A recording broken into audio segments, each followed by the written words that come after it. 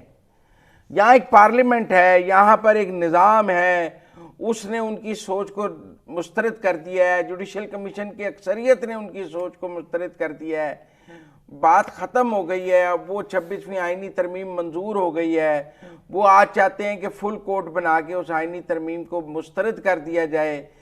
Parliament نے full court ختم کر دی ہے کہ اب آئینی بینچ بنا دیا ہے، اب ان کی خواہش پہ فل کورٹ نہیں بن سکتا.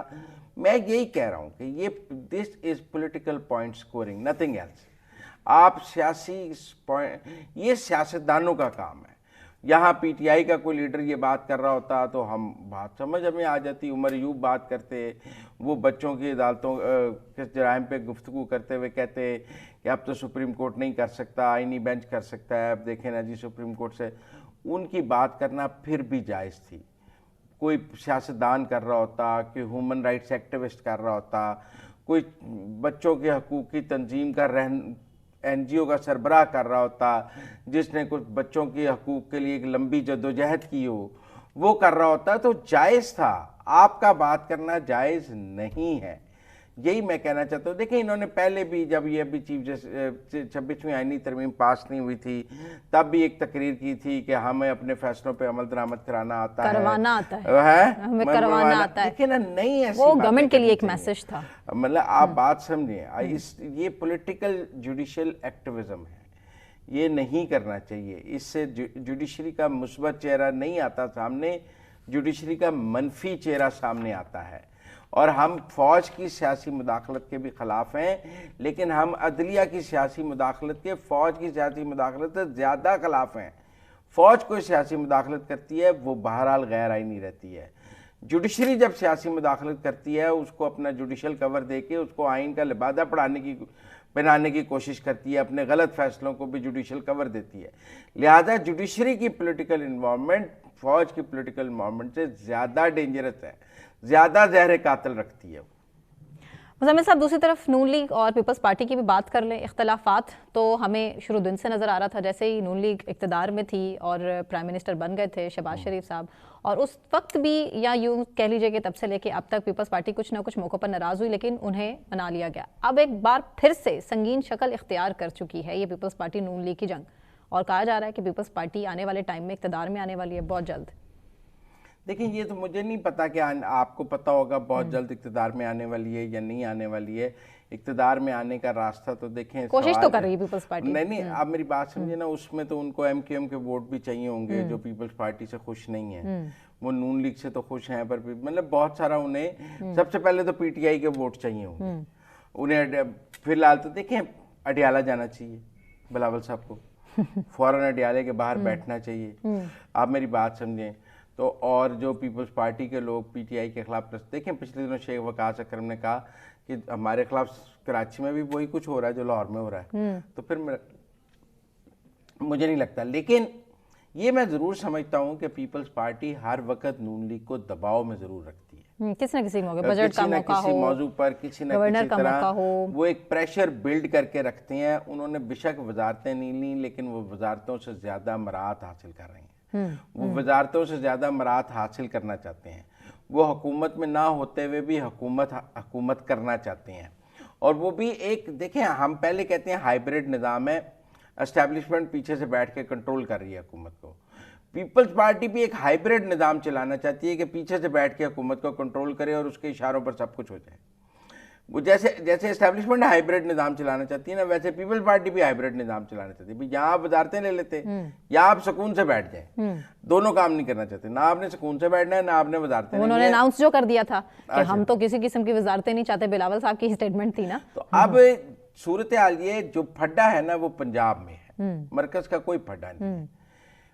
مسلم لیگ نون کا موقف ہے کہ ہمیں پنجاب میں پیپلز پارٹی کے ووٹوں کی ضرورت نہیں، لہذا ہم پنجاب میں کو بہت زیادہ سپیس پیپلز پارٹی کو دینے کے لیے تیار بھی نہیں. پیپلز پارٹی پنجاب میں D P O D C Os کی اپوائنٹمنٹ بھی اپنے چاہتی ہے، کچھ اضلاع میں کچھ اور چیزیں اقتدار میں چاہتی ہے، ڈیو شیئر اقتدار میں چاہتی ہے، جو مسلم لیگ نون یا مریم نواز دینے کے لیے تیار نہیں. مرکز میں ان کو جو چاہیے کمیٹیاں بھی مل گئی ہیں اور بھی جو چاہیے وہ حاضر ہے ان کے لیے میز پہ. لیکن یہاں پر پنجاب میں وجہ تنازع پنجاب ہے اور پنجاب میں مسلم لیگ نون کا موقف ہے کہ ہمیں آپ کے ووٹوں کی ضرورت نہیں, جیسے سندھ میں مسلم لیگ نون کے ووٹوں کی پیپلز پارٹی کو ضرورت نہیں ہے. وہ کہتے ہیں ہم کوئی سندھ میں آپ سے کچھ مانگتے ہیں, ہم کو کہتے ہیں سندھ میں ہمارے بھی تو لوگ سندھ میں الیکشن لڑ کے ہار جاتے ہیں, آپ کے پنجاب میں الیکشن لڑ کے ہار جاتے ہیں. آپ بے فکر رہیں, آپ کے جو لوگ ہم نے تو نہیں آپ کی ہاری ہوئی کانسٹیچوئنسیز کو ٹھیک کرنا, اور اگر آپ ہاری ہوئی کانسٹیچوئنسیز کو مسلم لیگ نون کے سر پہ ٹھیک کرنا چاہتے ہیں تو اس کے لیے مسلم لیگ نون تیار نہیں ہے. مجھے یہ لگتا ہے کہ یہ 5 سال ایسے ہی چلیں گے. اچھا, کیونکہ یہ شادی اسٹیبلشمنٹ نے فواد چودھری صاحب نے کہا کہ اگر مولانا چاہیں تو حکومت گھر جا سکتی ہے. چھوڑیں, مولانا کے پاس 8 ووٹ ہیں, وہ کہیں بلاول چاہیں تو جا سکتی ہے تو میں مانوں. اچھا نہیں, وہ تو چاہ رہے ہیں. ابھی تو دیکھیں نا جی, مولانا کی سب سے بڑی ناراضگی تو پیپلز پارٹی کے ساتھ ہے. بل ریجیکٹ کس نے کیا ہے؟ زرداری صاحب, آصف زرداری نے. مطلب بل شہباز شریف نے ریجیکٹ کیا ہے, بل تو آصف زرداری نے صدر پاکستان. حکومت تو اچھے بچوں کی طرح ہر بات مان جاتی ہے مولانا کی. مولانا کا گلہ مسلم لیگ نون سے تو کم ہوگا, پیپلز پارٹی سے زیادہ ہوگا کہ روز بلاول میرے پاس 26ویں آئینی ترمیم کا ووٹ لینے آتے تھے, تو ابا سے میرا بل ریجیکٹ کرا دیا, تو ابا سے بل ہی منظور کرا دیتے, تو پھر میرا مطلب ہے مولانا اور پیپلز پارٹی کی بات کیا ہوگی. لہٰذا میرے خیال میں منظرنامے کو پڑھنے کی ضرورت ہے, لیکن قومی حکومت پہ بہت بات ہو رہی ہے. بہت زیادہ بات ہے. بریک کے بعد کچھ سیاستدانوں نے بہت قومی حکومت کی بات کرنا شروع کر دی ہے. محمد علی دورانی صاحب کو اسی لیے ہم نے میں اس کو انگیج کیا. فیزیبل نہیں سمجھتا, اور 20 سال سے میں قومی حکومت کا منترا سن رہا ہوں, ہر وقت قومی حکومت بنے گی. میں سمجھتا ہوں بن ہی نہیں سکتی ہے, لیکن بہرحال ہمارے سینئر سیاستدان بنانا چاہتے ہیں. محمد علی دورانی صاحب کو لیتے ہیں بریک کے بعد, پھر ہم بات کریں گے. اس پہ ہمارے ساتھ رہیے.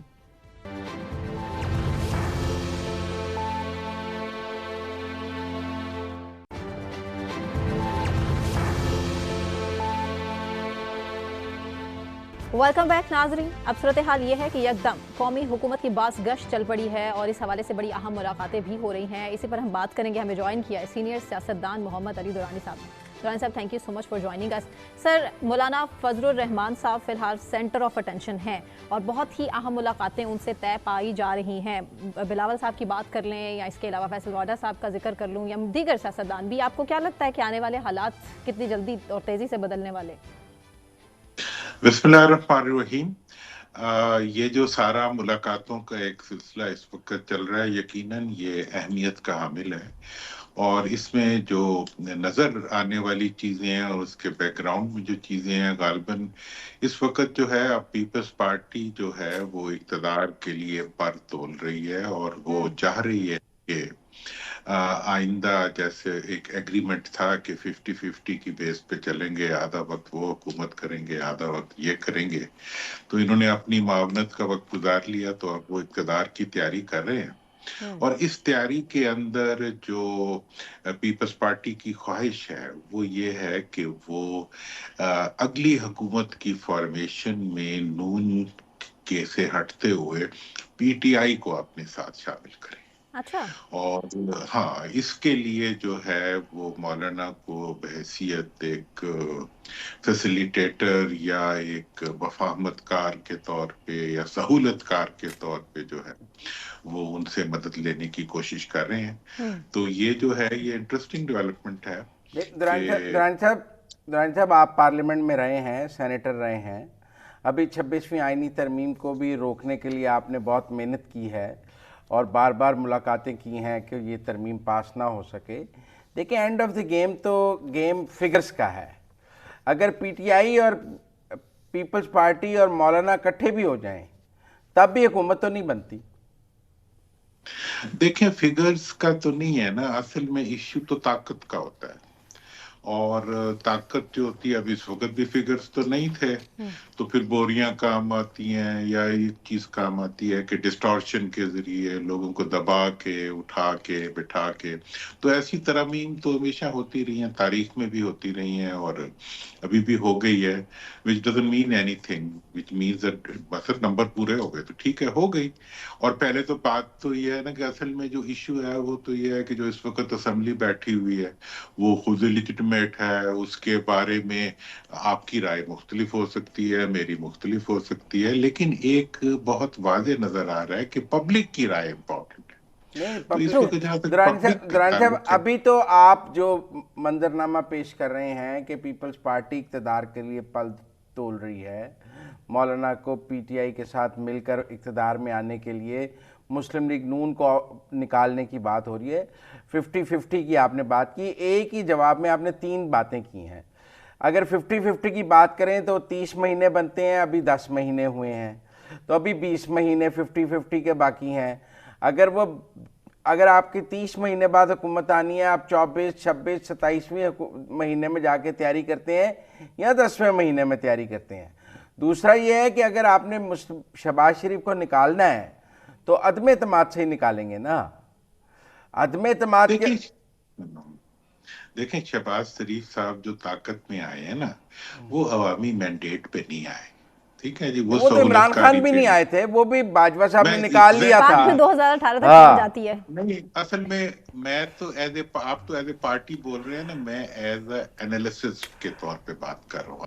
میرا یہ کہنا ہے کہ اس وقت جو موجودہ حکومت ہے، اس حکومت کی جو ایک کوشش تھی جس میں یہ تھا کہ اسٹیبلشمنٹ اور عوام کے درمیان یا پی ٹی آئی کے درمیان ایک ٹکراؤ کی کیفیت بن جائے، وہ کیفیت اس طرح سے نہیں بن سکی.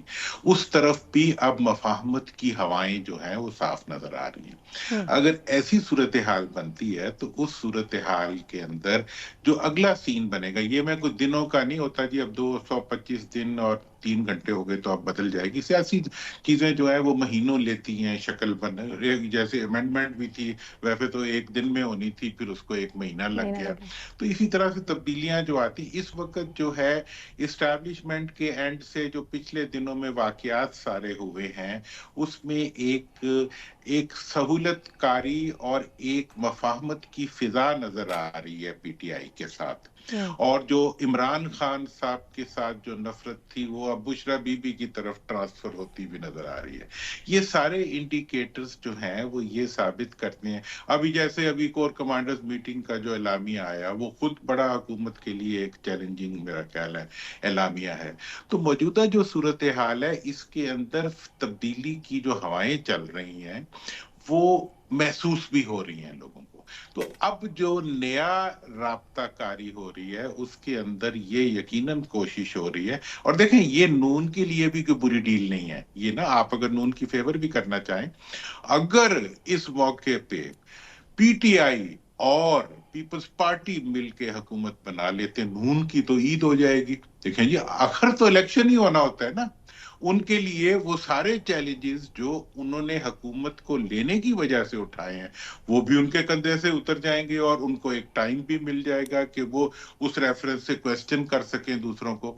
وہ ہوتا ہے نہیں ہوتا یہ الگ سوال ہے، میں کہہ نہیں رہا کہ ایسے ہونے جا رہا ہے، لیکن میں یہ کہہ رہا ہوں کہ ایسی صورتحال میں سیاستدان جو ہوتا ہے وہ اقتدار کی ٹرمز میں نہیں سوچتا، ایون وہ میتھمیٹیکل تھنکنگ بھی نہیں کرتا، وہ پبلک پلس کے اوپر چلتا ہے. آج کیوں پی ٹی آئی نہیں ٹوٹ رہی، آج کیوں پی ٹی آئی کمزور نہیں ہو رہی؟ اس لیے کہ ان کی لیڈرشپ کا عوام سے رابطہ کمزور نہیں ہو رہا. درانی صاحب پتہ نہیں آپ کو پی ٹی آئی طاقتور کہاں نظر آتی ہے؟ ایک بندہ پنجاب میں نہیں نکلا، پورا پنجاب سنسان تھا، پورا کراچی سنسان تھا، پورا سندھ سنسان تھا، پورا بلوچستان سنسان تھا. ایک صوبے میں آپ حکومت کے سر پہ کوئی یلغار کر لیں تو وہ کوئی عوامی مقبولیت تو نہیں ہے. اگر عوامی مقبولیت ہوتی تو لاہور کے لبرٹی چوک پہ ہوتی، عوامی مقبولیت ہوتی تو فیض آباد چوک پہ ہوتی، کراچی کے 3 تلوار پہ ہوتی، فیصل آباد کے گھنٹہ گھر پہ ہوتی، کوئٹہ کے سینٹر ہاؤس پہ ہوتی. یہ خالی پشاور ہے، وہ حکومت ہے اس لیے آپ کو نظر آتی ہے. آپ کا تعلق بھی کے پی سے ہے اس لیے آپ کو نظر آتی ہے. مسکرا رہے ہیں درانی صاحب. نہیں میں یہ کہہ رہا ہوں کہ یہ تو کے بی کے سے بھی کیا نکلے، 4 فائر ہوئے سارے بھاگ گئے. یہ بھی تو ایڈ کر دینا، کچھ بھی نہیں ہے، کہیں بھی کچھ نہیں ہے. مطلب بڑا کنکلوژن. دیکھیں پولیس کو کھڑا کر کے، پوری سڑکیں بند کر کے، سارے دروازے بند کر کے، سارے پل بند کر کے، سارے، مطلب باقی یہ رہ گیا تھا کہ جو عوام کی ناک کے اندر بھی جو تھا کوئی چیز دے دیتے تو وہ بھی دے سکتے تھے. مطلب یہ چیزیں جو ہوتی ہیں نکلنا اور نہ نکلنا. دیکھیں سیاسی ورکر کوئی گوریلا فائٹر نہیں ہوتا. میرا تو پی ٹی آئی والوں سے بھی اس چیز پہ اختلاف ہے کہ وہ جی ہم جا کے یہ کریں گے. بھائی سیاسی ورکر کا کام ہے اس نے صرف اپنا احتجاج نوٹ کرانا ہے. اس کی جو ڈی ڈے ہوتا ہے وہ الیکشن والا دن ہوتا ہے. اور پھر یہ ہے کہ ذرا جائیں نا باہر گھومے پھرے, لنڈن میں جائیں, انگلینڈ میں جائیں, لاہور کی سڑکوں پہ جائیں, جلسے کریں. نون والوں کو تو چاہیے کہ سب صاف ہو گئے. کل شیخ پورے میں انتخاب ہوا ہے, 25,000 کی لیڈ ہے نون لیگ کے پاس. میرا مطلب ہے آپ میری بات سنیں, اگر الیکشن کا دن ہے تو جب 2018 میں آر ٹی ایس بیٹھا تو اس کے بعد جتنے ضمنی انتخاب ہوئے وہ نون لیگ نے جیتے, حتیٰ کہ جو سیٹ عمران خان نے لاہور سے چھوڑی وہ بھی نون لیگ نے جیت لی. تو بات یہ ہے کہ یہ کوئی ضمنی انتخاب نہیں جیت سکے. دیکھیں میں آپ کو بتاؤں 8 فروری سے پہلے جتنے بھی انتخابات ہوئے ہیں وہ ہمیشہ انتظامیہ پولیس اس کے اندر ایک افیکٹو ہو. 2018 کے الیکشن کیا تھے آپ کو نہیں پتا, مجھے بھی پتا کیا تھے, میں تو اس کی بات ہی نہیں کرتا. ہاں 2024 کے الیکشن میں عوام نے اپنے آپ کو اسرٹ کیا, تبھی پھر فارم 47 لانا پڑا, ورنہ ضرورت ہی نہیں پڑتی کہ پہلے سے دباؤ تھا, آپ نے انتخابی نشان چھین لیا تھا, آپ نے لوگوں کو جلد سے نہیں کرنے دیا, آپ نے لوگوں کو نکلنے نہیں دیا تھا. اس کے بعد ہماری بھی یہی ایکسپیکٹیشن تھی کہ ریزلٹس بالکل مختلف آئیں گے, لیکن مختلف آئے. وہ ایک اپسیٹ تھا. آج کی جتنے بھی میں آپ کو اگلے جو ہونے ہیں نا ضمنی انتخابات, ان کی لیڈ بھی ابھی بتا سکتا ہوں کتنی ہوگی حکومت کی. وہ تو کوئی ایشو نہیں ہے نا. دیکھیں ہم بات کریں ریئل پالیٹکنگ کی, ریئل پالیٹکنگ اور گراؤنڈ پلس جو ہے میرے سے زیادہ تو صحافی کو پتہ ہوتی ہے, اور آپ ماشاءاللہ اتنے جید صحافی درانی صاحب, ہم نے آمریت کے خلاف بھی جدوجہد دیکھی ہے, ہم نے حکومتوں کے خلاف یہاں مارچ بھی دیکھے ہیں, یہاں فوجی آمریت کے خلاف بھی پاکستان کے لوگوں نے ہمیشہ, لاہور پنجاب کے لوگ ہمیشہ نکلے ہیں جب انہوں نے کسی پارٹی کو سپورٹ کیا ہے. سوال یہ ہے کہ آج وہ جب پی ٹی آئی کے لیے نہیں نکل رہے تو سمجھیں وہ پی ٹی آئی کو نہیں سپورٹ کر رہے. دیکھیں میں اس سے جو مطلب لے رہا ہوں نا, دیکھیں پی ٹی آئی کا جو لوگوں کو نہ نکال سکنے والا ایک جو اس وقت چارج ہے, وہ میں سمجھتا ہوں وہ صحیح چارج ہے. چونکہ پی ٹی آئی کی حکمت عملی سیاسی نہیں ہے, ان کی جنگی حکمت عملی ہے. فائنل کال, اس کے بعد جناب دھرنا, اس کے بعد جناب ایک دفعہ آئیں گے تو رہا کرا. پی این اے کی موومنٹ میں نے اپنے ہاتھوں سے کئی مہینوں چلتی رہی تھی, ہفتے کے ہفتے چلتی تھی, اور جمعے کے جمعے لوگ نکلتے تھے, گرفتاریاں دیتے تھے. تو اب جو ہے اگر انہوں نے اپنی ریئل پاور شو کرنی ہے تو انہیں ایک گوریلا پارٹی یا ایک جناب مقابلہ کرنے والا گروہ اور حکومت کو لٹا دینے والا اور جیلوں سے لوگوں کو رہا کروا لینے والا سوچ جو ہے, اس سے انہیں نکلنا پڑے گا. انہیں سیاسی تحریک کے ذریعے وہ آگے بڑھ سکتے ہیں. ساری اپوزیشن پارٹیز اس کے لیے تیار ہیں, اور پوری ملک قوم جو ہے وہ سیاسی تحریک کے لیے تیار ہے. لیکن میں آپ سے 100% اگری کرتا ہوں کہ اگر وہ کہیں کہ جی ہم ایک دفعہ نکلیں گے اور جناب کور کمانڈر ہاؤس سے لے کے یا گورنر ہاؤس سے لے کے یا کسی اور ہاؤس سے سب پہ قبضے کر کے انقلاب لے آئیں گے, تو جمہوری پروسیس میں اور الیکٹورل پروسیس میں ایسا کچھ نہیں ہوتا, نہ ہوگا. آگے بھی اگر پی ٹی آئی اپنی حکمت عملی نہیں بدلے گی تو وہ عوام کی حقیقی سپورٹ کو ریفلیکٹ نہیں کر سکے گی. ایک بات. دوسری بات یہ ہے کہ آج جو تبدیلی مجھے ہواؤں میں محسوس ہو رہی ہے, اس سے میں آپ کے آپ کے ساتھ تو ایک پتہ ہی ہے جو تعلق ہے, تو میں یہ محسوس کر رہا ہوں کہ یہ تبدیلی جو ہے اس وقت یہ حکومت کے ایوانوں کے اندر گھوم پھر رہی ہے, اور جو کمپلیٹ ٹکراؤ کی کیفیت تھی پی ٹی آئی کی اسٹیبلشمنٹ کے ساتھ, وہ اس نے لوور ڈاؤن کر لی ہے اپنی, اور اس کی وجہ خواہ پبلک سپورٹ ہے یا پی ٹی آئی کی حکمت عملی کی تبدیلی ہے. اور اب جو تھی فیسیلیٹیٹر کا رول, اب اسٹیبلشمنٹ کے روپ کے طور پہ پیپلز پارٹی آگے آ رہی ہے. اور یہ پیپلز پارٹی, درانی صاحب آپ وی پی این یوز کرتے ہیں؟ ہاں میں کرتا ہوں. کرتے ہیں؟ آپ ٹویٹر دیکھتے ہیں؟